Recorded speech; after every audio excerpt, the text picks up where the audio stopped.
Today we'll be discussing topic 3, the Pythagorean Converse. In a previous lesson, we learned that how to determine if something is a triangle. We take the two smallest sides, we add them up, and they must be bigger than the third side. Today we're going to be determining if it is a right triangle.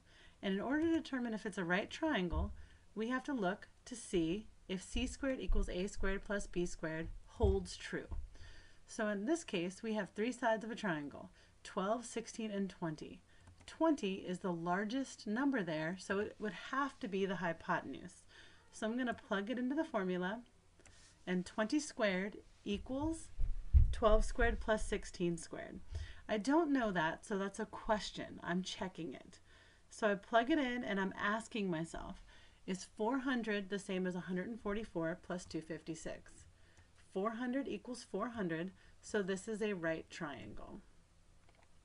Now down below, we've already said that if c squared equals a squared plus b squared, it would be a right triangle.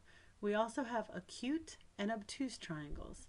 In an acute triangle, acute is always less than 90. So if c squared is less than a squared plus b squared, it is an acute triangle.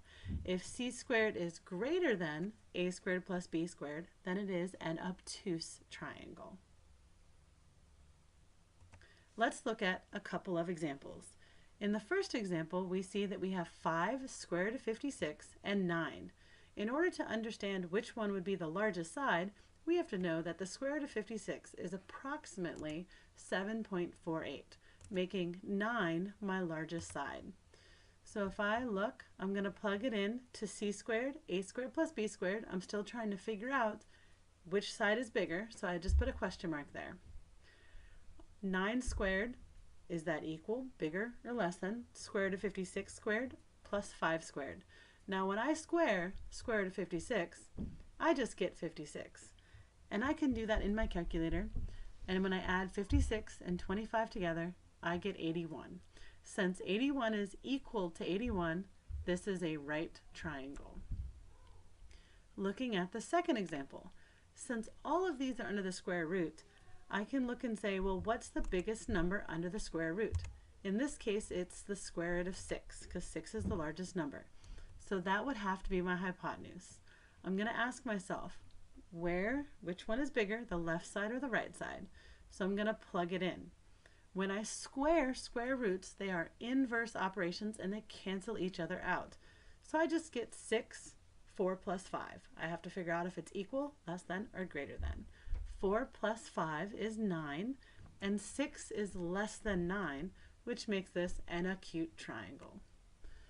Finally, I have 7, 2, and 8. Looking at that, 8 is my largest number there.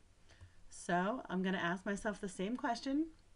I'm going to plug the 8 in for the largest number, or my c, find those square numbers, add them together, and I can see that 64 is greater than 53, making it an obtuse triangle.